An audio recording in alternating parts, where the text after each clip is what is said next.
या अली मदद। रूहानियत और इबादत में कामयाबी के जो असरार हैं और जिन चीज़ों की हमें ज़रूरत है, इसके बारे में हमने इस हफ्ते के अंदर बहुत सारी बातें की कि क्या करें कि हमें इबादत में, इसमें आज़म में कामयाबी हो। इसमें आज़म के अंदर कामयाबी की जो चाबी थी वो आपको याद होगा, यकीन। यकीन इसमें आज़म और इबादत में कामयाबी की चाबी है। लेकिन उसके साथ साथ हमारे अच्छे आमाल, हमारी दिन भर की मेहनत, हमारी तस्बीहात, इसमें आज़म में कामयाबी के लिए ज़रूरी है कि कोई शख्स अपनी दुनिया को अपने दिल से बाहर निकाले और अपनी नफ्स को अच्छी तरह से रौंद डाले। जब हम कहते हैं अपनी नफ्स को, तो क्या मतलब है उसका? नफ्स 3 किस्म की होती है। नफ्स अमारा, नफ्स लवामा, नफ्स मुतमईना।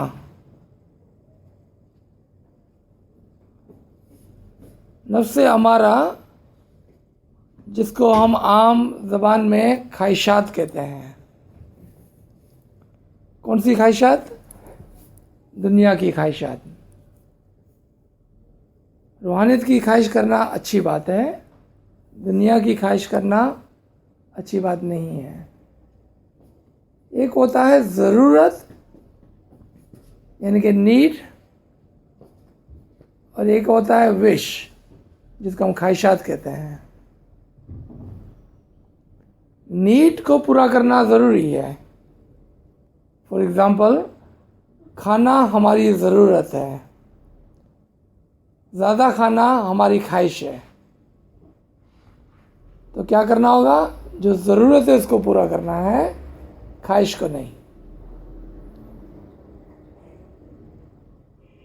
मेरी ये बेटी को मैंने बताया एक दिन, ये मुझे कुछ दे रही थी यहाँ पर, कि जैसा फॉर एग्ज़ाम्पल आप ले लें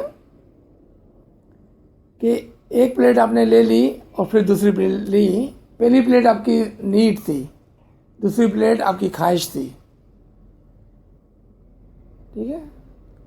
और इसमें कोई बुराई नहीं, आप जैसा करें आप ऐसा आराम से खाएं, मैं ऐसा नहीं बोल रहा हूँ। आपको जैसा अच्छा लगे आप इस तरह से खाएं। यानी कि किसी चीज़ के ऊपर वो जो आई डोंट नो क्या इसका कुछ नाम होता है, लवाजमात। लवाजमात आपकी ख्वाहिश है, खाना आपकी नीड था।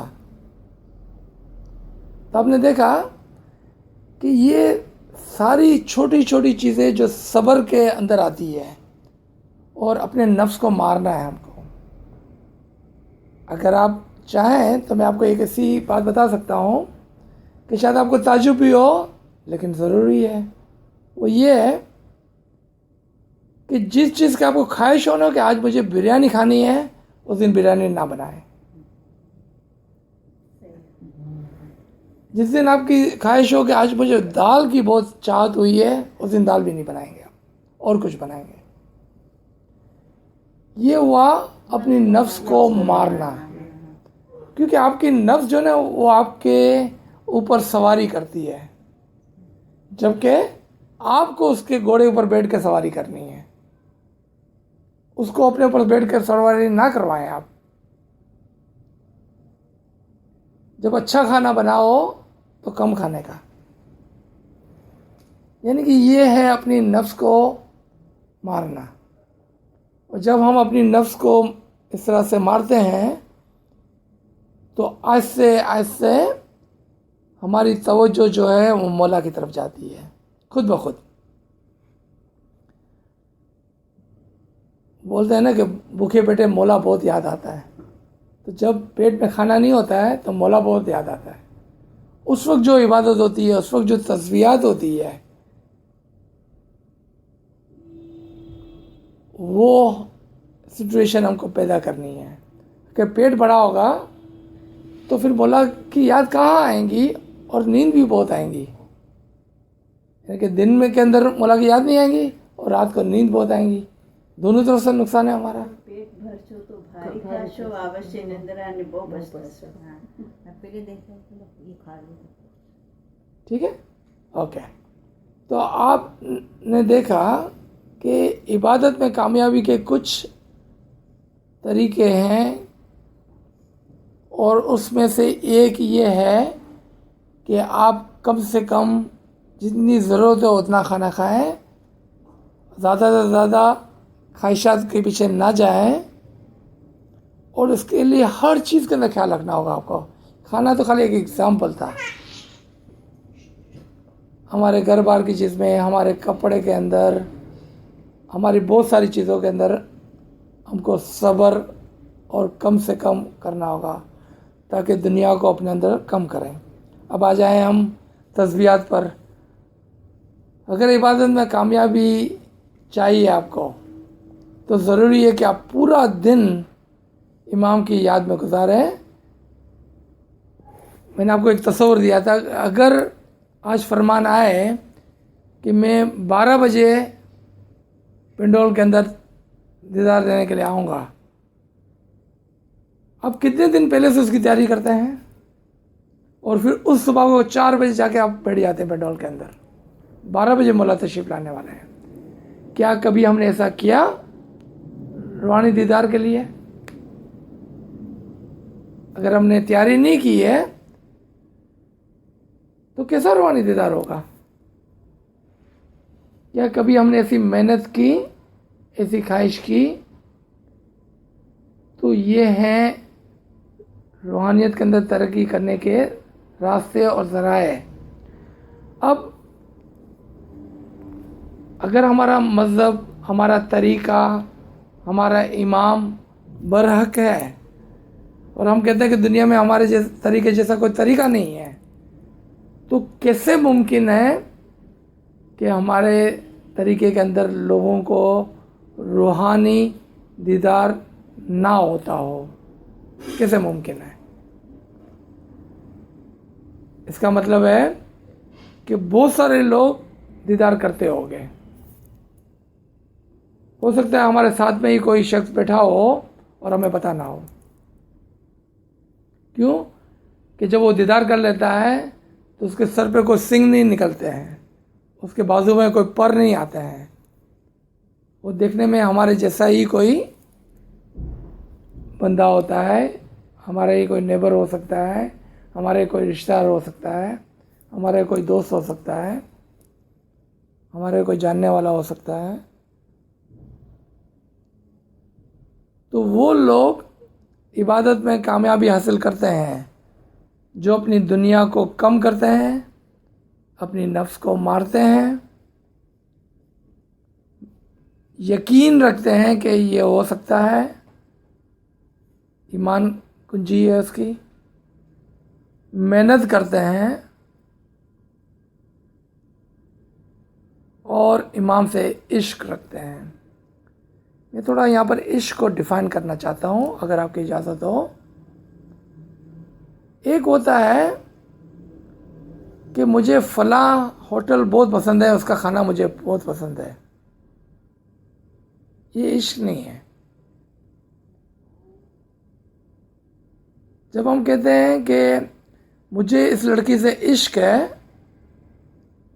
तो इसका मतलब हम क्या कह रहे हैं कि हम उसके लिए अपनी जान भी कुर्बान कर सकते हैं। जिस रेस्टोरेंट का हमको खाना पसंद है उसके लिए हम जान कुर्बान नहीं करते हैं। तो जब हम कहते हैं कि मौला से हमको इश्क करना है या इश्क रखना है, तो क्या हम उसके लिए तन मन धन कुर्बान करने के लिए रेडी है? क्वेश्चन है मेरा आपसे। आप खुद ही अपने दिल पे हाथ रख कर सोचें। ना मुझे बताने की ज़रूरत है, ना किसी को बताने की ज़रूरत है।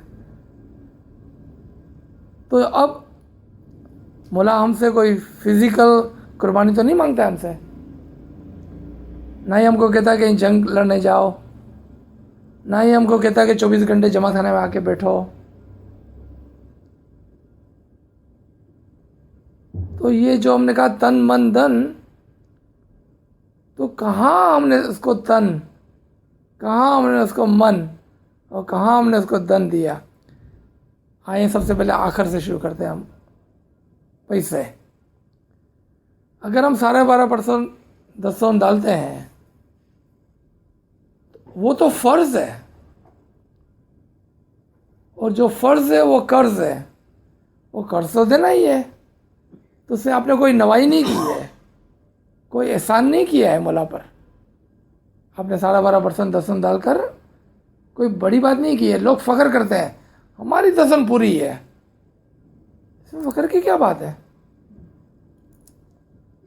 ये तो मौला का पैसा था, उसने आपको 1 रुपया दिया था, आपने 82 पैसे 82.5 पैसे खुद के जेब पे रखे, 88 88 पैसे अपनी जेब में रखे और 12.5% दिए उसको, तो कौन सा एहसान किया आपने।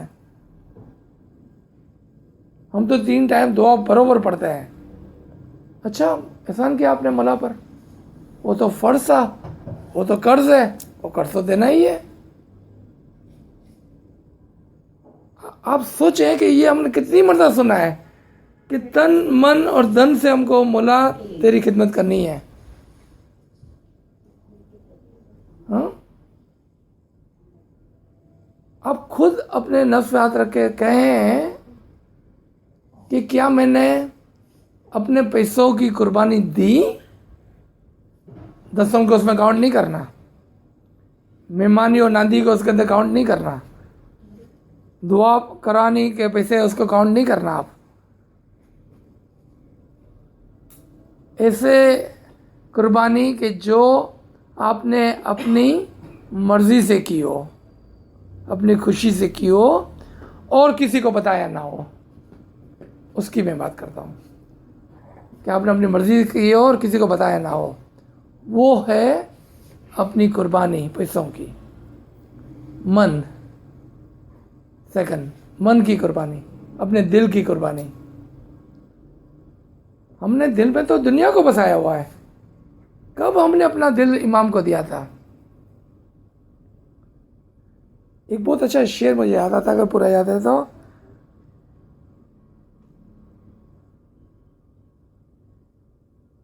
एक शेर में ऐसा कुछ है, इसका मफहूम मुझे याद आता है, शेर याद नहीं आ रहा है, कि तू मुझे अपना दिल दे दे। वो कहता है, यानी कि इमाम कहते हैं कि तू मुझे तेरा दिल दे दे। तो सामने जो मोमिन है वो ये कहता है कि तू ये ले मेरा दिल। और फिर दूसरा शेर का कुछ मफहूम इस तरह से है कि ये दिल मेरा था ही कब, तू ये ले मेरा दिल, ये मेरा था ही कब। इस तरह कुछ शेर है, बहुत खूबसूरत शेर है, याद नहीं आ रहा है, कि लेके ये है तेरा दिल। अच्छा, मैंने कहीं सुना है इसको, और मुझे ये शेर जो है इसका मेरे को बहुत पसंद आया कि ये है हकीकी मोमिन जो कहते हैं कि तन मन और धन से मौला की खिदमत करेंगे हम। तो वो अपना दिल कहता है मौला को कि मेरा दिल था ही नहीं। अगर मेरा दिल नहीं है तो मेरे दिल में मेरी दुनिया, मेरा घर, मेरे बच्चे, हमने सबको अपना दिल दिया है, खाली इमाम के अलावा। मौला को अपना दिल नहीं दिया हमने। हम कहते तो हैं, क्या नहीं है, हमारे कौल और फेल में तजाद है, यानी कि जो हम बोलते हैं वो करते नहीं है। कौल और फेल में तजाद है। तो हमने धन की बात की, हमने मन की बात की, तन पर आए, हमारे जिस्म की बात करते हैं हम। हमारे जिस्म की आसाइश के लिए हम सब कुछ करते हैं। आज ठंडी है, जमात में जाऊंगी तो मेरे को तकलीफ होगी। आज बारिश है, आज गर्मी है, आज मेरा सर दर्द होता है, आज ये होता है, आज वो होता है। अगर इस एक्सक्यूज़ की हम किताब लिखने बैठे हैं तो मेरे ख्याल में एक किताब में शायद ख़त्म नहीं होगा वो काम, 2-4 किताबें लिखनी पड़ेंगी। इतने एक्सक्यूज हैं हमारे जिस्म की आसाइश के लिए कि मेरे को कोई तकलीफ नहीं होनी चाहिए, शायद दुनिया इधर से उधर हो जाए। तो फिर हम इबादत में कैसे तरक्की करेंगे? वो लोग जिन्होंने इमाम के फरमान पे हाथ ऊपर किए थे, उनके पास कोई एक्सक्यूज नहीं थे, कोई एक्सक्यूज नहीं थे उनके पास। उन्होंने अपना हकीकी मायनों में तन, मन और धन, हमारे एक दो भाई है कनाडा के अंदर, बहुत मशहूर लोग हैं फरमान ग्रुप के, जिन पर फरमान के लिए केस हुआ था, आपको याद होगा तो मैं उनकी वो अच्छी बात उनको इतनी पसंद आई और मैंने इसको इतनी जगहों पर उसको बयान किया है। तो मौला उनकी इस नियत को कबूल करे, मेरी दुआएं हैं उनके लिए। ये दो दोस्त थे जिन्होंने फरमान की किताबें बनाई थी। जब उन पर केस हुआ, ऐसा बहुत सारे हुआ, तो आखिर में उन्होंने मौला के हुजूर में एक खत लिखा और उसमें ये बात लिखी उन्होंने, जो मुझे बहुत पसंद आई। काश कि हम ऐसा कोई काम कर सकते हैं, लेकिन हम गरीब और फ़कीर ऐसा काम नहीं कर सकते हैं। उन्होंने लिखा कि या मौला, इमाम और बंदे के दरमियान में जो रिश्ता है वो मालिक और गुलाम का है, और गुलाम का खुद का कुछ नहीं होता है, सब चीज़ मालिक की देन होती है। तो हम ये प्लेज करते हैं। प्लेज को उर्दू में क्या बोलते हैं?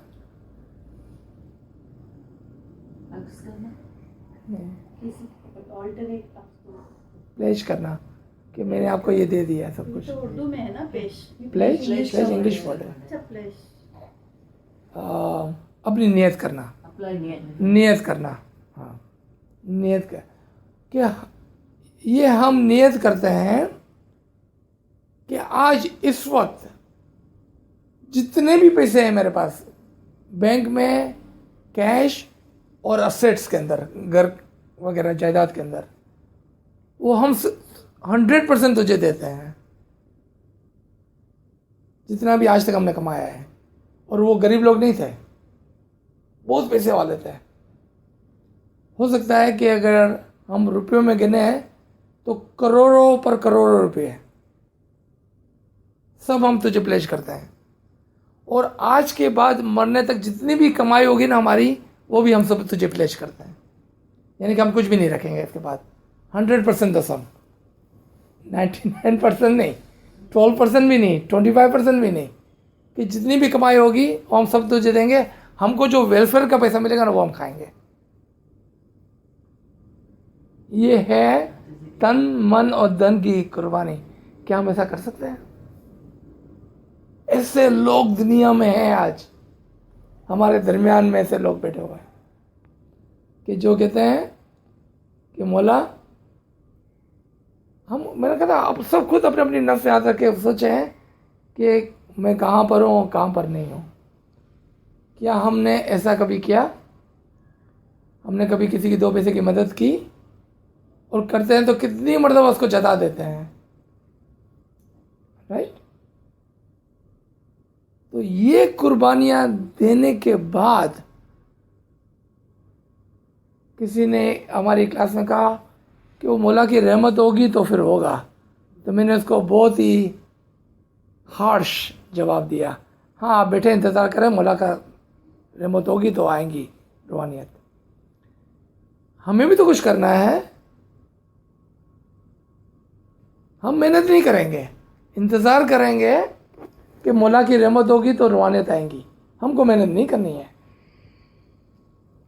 एक बहुत अच्छी स्टोरी है जो मैंने लास्ट ईयर सुनाई थी, शायद आपकी रिकॉर्डिंग मैंने सुनी, कि पता चला कि बहुत बड़ा तूफान आने वाला है, बारिश आने वाली है, सैलाब आने वाला है। तो अनाउंसमेंट हुआ गवर्नमेंट की तरफ से कि सब इस जगह को छोड़ दें। सब ने जगह छोड़ दी।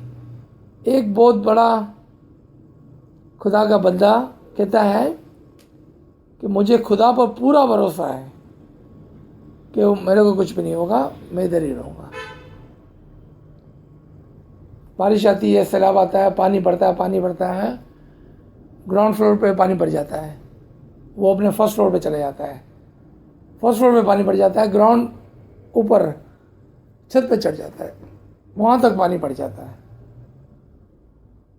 हेलीकॉप्टर आता है, कश्ती आती है, छोटी सी बोट, भाई बोट में बैठ जाओ, हम तुम्हें बचा लेंगे। मुझे खुदा पर पूरा भरोसा है, वो मेरा मालिक है। हेलीकॉप्टर आता है, पकड़ लो हेलीकॉप्टर को, चलो हम तुम्हें को उड़ा के उधर पहुंचा देते हैं सेफ्टी में। नहीं मानता है, खुदा पर पूरा भरोसा है। पानी आता है, डूब जाता है, मर जाता है। खुदावन ताला के वहाँ पहुँचता है, कंप्लेंट करता है कि या खुदा तू कैसा खुदा है, मैंने तुझ पे भरोसा किया, मैंने इंसान पे भरोसा नहीं किया और तूने मुझे नहीं बचाया। खुदा ने कहा गधे, मैं 3 मरतबा तेरे पास आया। पहले मैं आया, कहा चलो, तुमने मेरी बात नहीं मानी। मैं कश्ती लेके आया, बोला चलो, तुमने मेरी बात नहीं मानी। मैं हेलीकॉप्टर लेके आया, बोला चलो, तुमने मेरी बात नहीं मानी। जब तुम मेरी बात ही नहीं मानते हो तो मैं कैसा बचाऊं तुमको। ये है मौला की रहमत। मौला कहते हैं मेरी रहमत तो तुम्हारे लिए ही है, तुम मेरी बात मानोगे तो मैं तुमको नूरानी दीदार दूंगा। तुम मेरी बात ही नहीं मानते हो, यानी कि मेरे फरमान को नहीं मानते हो, तो मैं कैसे तुमको रूहानी दीदार दूं। मेरे दीदार तो आपके सामने मौजूद है, आप स्विच भी ऑन नहीं कर रहे हो, बोले वो भी मौला ऑन करे स्विच। ऐसा नहीं होता है। आपको कुरान से अगर चाहिए रेफरेंस तो सूरह मोहम्मद की आयत नंबर 7 है। सूरह मोहम्मद 47 नंबर की सूरह है, 7 नंबर की आयत है। उसमें खुदावंद ताला फरमाते हैं आप मेरी मदद करें तो मैं आपकी मदद करूंगा। 47 आयत नंबर 7, सूरह नंबर 47 आयत नंबर 7, सूरह मोहम्मद आयत नंबर 7 कि आप मेरी मदद करें तो मैं तुम्हारी मदद करूंगा। हम कैसे हम खुदा की मदद कर सकते हैं? फरमान को मानकर, अच्छे अमाल करके, अच्छी आदत के साथ, मेहनत करके, आजीजी करके। ऐसा हम इमाम की मदद करें तो फिर इमाम हमारी मदद करेंगे। क्या करके? हमको अपना दीदार दे के मदद करेंगे। लेकिन हमको कुछ नहीं करना है। मेरे को दुनिया में ऐसा ही रहना है जैसे मैं आज हूँ, मेरे को बदलना नहीं है। मेरे को अपने पैसे भी जमा करना है, अच्छे काम के लिए नहीं करना है। हाँ, 13 दिसंबर आया है, कपड़े अभी तक नहीं आए, उसको मेरे को बहुत फिक्र हो गई है कि मेरे कपड़े नहीं आए, मैं 13 दिसंबर को पहनूंगा क्या जमा करने में। मैं आपको आप वहाँ पर आए थे, जो मैंने वहाँ पर एक बात बयान की, एक नहीं 2 स्टोरी में बयान करता हूँ। हमारे बच्चों को हम कैसे सिखाएंगे ये चीज़ें जब हम खुद नहीं करते हैं। एक बच्चा स्कूल जाता है, वो हमारा केसी का बच्चा है, स्कूल जाता है, कोक की मशीन के सामने खड़ा है, उसके पास उसकी माँ ने उसको $1 दिया है, 50 पैसे का उसने सैंडविच खरीद लिया, 50 पैसे की उसको कोक लेनी थी और उसको पीनी थी, लंच खाना था। मशीन के सामने खड़ा है, उसको ख्याल आता है कि अजीज सर ने कहा था कि 50 पैसे में हमारा वहाँ एक बच्चा, उस वक्त जब की बात कर रहा हूँ, 1 महीने तक लंच खा सकता है स्कूल के अंदर, 50 सेंट्स अमेरिकन। यहाँ पर बच्चा 1 महीने तक लंच खा सकता है, सॉरी 1 दिन लंच खा सकता है पूरा। उसने 50% अपनी जेब में डाल दिया। घर पे आके उसकी माँ को कहा कि ये वो डब्बा हमने रखा ना जो केसी का, उसके अंदर डाल दो, मैंने आज कोक नहीं पी है। दूसरे बच्चे की बात करता हूँ मैं। एक बच्चा वॉलंटियर में है, 12-15 साल का होगा शायद। वॉलंटियर में 3-4 साल से सफ़ेद शर्ट पहना होता है वॉलंटियर में, ऊपर ब्लू कोट होता है। तो कहा कि माँ 3-4 साल से मैं इस शर्ट को पहनता हूँ तो शर्ट अब सफ़ेद नहीं रहा है, मुझे सफ़ेद शर्ट पहनना है, पीला पड़ गया वो। तो इसकी माँ ने कहा बेटा 3-4 साल हो गया, अभी खुशहाली आ रही है, तुम सफ़ेद शर्ट खरीद लो। तो जाते हैं दोनों मॉल के अंदर सफ़ेद शर्ट खरीदने। एक शर्ट पसंद करते हैं $22 का, पसंद करते हैं, आते हैं काउंटर के ऊपर, काउंटर पर उसको याद आता है, वो बोलता है मम्मी ये $22 कितने होते हैं पाकिस्तान के अंदर? उसने कहा बेटा ये तकरीबन 2200 रुपये होते हैं। तो 2200 रुपये में कितने बच्चे खा सकते हैं? बोले 2 बच्चे एक महीने तक, क्योंकि हम 1100 1150 रुपये देते हैं एक बच्चे को। छोड़ दिया उस बच्चे ने। 13-15 साल का बच्चा है, उसकी ख्वाहिशात नहीं होगी? शर्ट छोड़ दिया, बोले 1 साल और निकाल लेते हैं।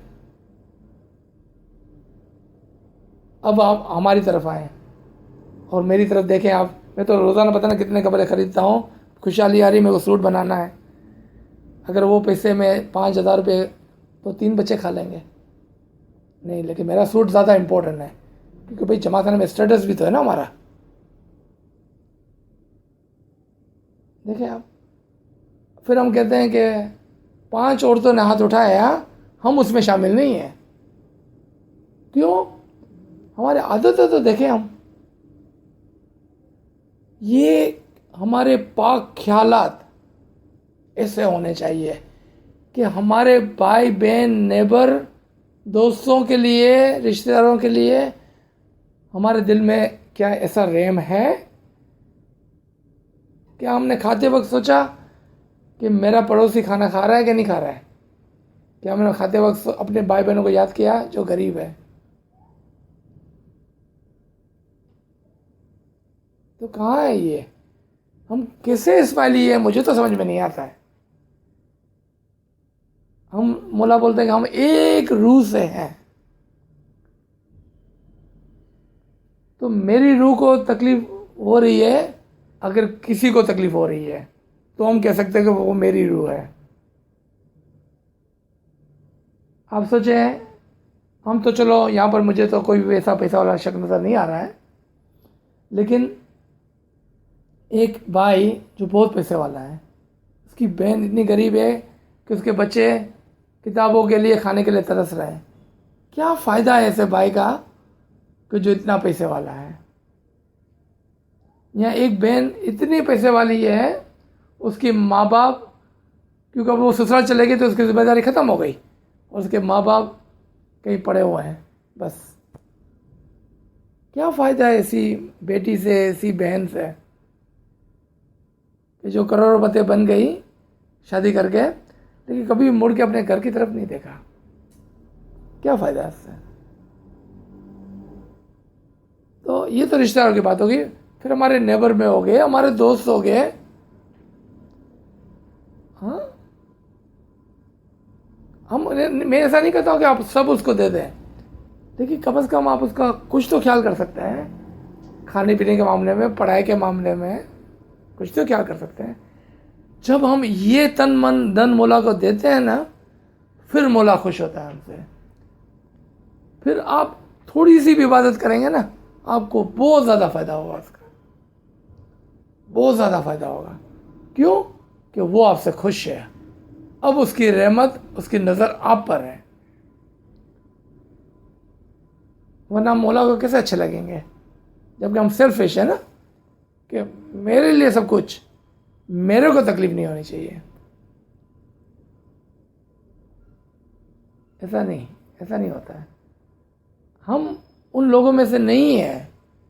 देखिए हम यहाँ पर क्यों बैठे हुए हैं, आप मुझे बताएं। क्योंकि हमको इमाम से इश्क है, हम इमाम का इल्म सुनने के लिए आते हैं। अब इमाम का इल्म सुन के क्या फ़ायदा अगर अमल ना करें उस पर? तो फिर हम अच्छे अमाल करें तो इमाम और खुश होगा। फिर उस अच्छे अमल से क्या फ़ायदा अगर हम इबादत नहीं करते हैं? तो फिर हम अच्छी इबादत करेंगे। जब हम अच्छी इबादत करेंगे तो अब वो बात से जो आपने कही थी कि मौला रहमत करेगा तो नूर मिलेगा ना। अब सुने मेरी बात, आप अपनी शराइत को पूरा करें, वो वादा खिलाफ नहीं है, उसका वादा पक्का है कि बनी आदम तू मेरी इताअत कर, मैं तुझे अपने जैसा बनाऊंगा। ये उसका वादा है कि तू मेरे फरमान को मानेगा ना, मैं तुझे मेरे जैसा बना लूँगा। ये उसका वादा है। उसके वादे पे हमको पूरा भरोसा है। लेकिन इसकी शर्त क्या थी? तू मेरी हकीकी इताअत कर, तू मेरे फरमान बरदार हो जा मेरा। उसके फरमान बरदारी में ये सब कुछ आता है, सब कुछ ही आता है। ये हैं कुछ गुजारिशात, माफ़ी के साथ थोड़ा हार्श सब्जेक्ट है ये, लेकिन अपनी अपनी नफ्स हाथ रख कर घर पे जाकर सोचना है कि क्या हमने इमाम के फरामीन को सही तरह माना जो इमाम ने फरमाया। अगर हम कहते हैं हमने माना और फिर भी अगर हमको नूरानी दीदार नहीं होता है तो माफ़ी के साथ या तो हम झूठे हैं या इमाम झूठा है। यही इमाम का फरमान है। जब एक शख्स इमाम के पास आया कि आपने इसमें आज़म दिया, मैंने सारी शराइत आपके मान लिए हैं, फिर भी मुझे नूरानी दीदार नहीं हुआ, तो मौला ने क्या फरमाया पता है ना, आपको याद है? इससे तमाशा का बहुत मशहूर किस्सा है ये कि या तो तुम झूठ बोलते हो या हम झूठ बोल रहे हैं। फिर मौला ने उसकी तोजी की है कि क्या आपने अपनी आँख पाक की, क्या आप अपनी ज़बान पाक की, क्या आप अपने कान को पाक किया।